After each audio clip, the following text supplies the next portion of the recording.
4 წლის წინ ჩავაბარე სოციალურ და პოლიტიკურ მეცნიერებებზე თბილისის სახელმწიფო უნივერსიტეტში და მიუხედავად იმისა, რომ კმაყოფილი ვიყავი, ასე ვთქვათ, ჩემი ფაკულტეტით და იმ ცოდნით, რა ცოდნასაც ჩემი უნივერსიტეტი მაძლევდა, მაინც ხვდებოდი, რომ არ ვიყავი იქ, სადაც უნდა ვყოფილიყავ. აბიტურიენტობის პერიოდში, აი დამამთავრებელი კლასების პერიოდში, რომ ბუნდოვნად და ბრმად ვირჩევთ ხოლმე ფაკულტეტებს და ფიქრობ, რომ შემდეგ ხდება გადააზრება, რამდენად საინტერესოა ესა თუ ის ფაკულტეტი ჩვენთვის.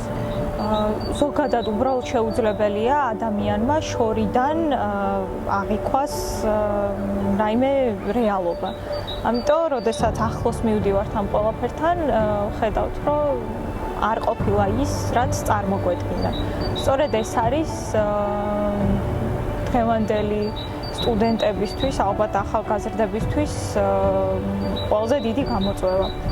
ესეთი თამაში იყო და მე მგონი ეხლაც არის Sims-ი, სადაც ადამიანები ცხოვრობენ და შენ შეგიძლია დააკვალიანო, სადაც უნივერსიტეტში ჩააბარებინო, როცა რაღაცა ჭამაუწევს აჭამო და ასე შემდეგ და მახსოვს ძალიან კარგად, რომ როდესაც სახლებს ვყიდულობდით ხოლმე ამ ადამიანებისთვის, რომელსაც უნდა ეცხოვრათ ამ სახლში, ძალიან დიდ დროს ვუთმობდი სახლის მოწყობას, ფერებს და ინტერიერს და შემდეგ წლების მერე, როდესაც ამ პროფესიაში, ესე ვთქვათ, შევდგი ფეხი, გამახსენდა თუ სად იყო ჩემი პირველი გამოვლინება და პირველი შეხება ინტერიერის დიზაინთან და აღმოვაჩინე, რომ თურმე ნაადრევ ბავშვობაშიც ეს ყველაფერი ძალიან მაინტერესებდა. მესმის, რომ ჩვენს ქვეყანაში განსაკუთრებით რთულია პროფესიის შეცვლა და ნამდვილად არ არის მარტივი ნაბიჯი. ამისთვის მგონია, რომ საჭიროა გარშემომყოფების თუნდაც მორალურად გვერდში დგომა.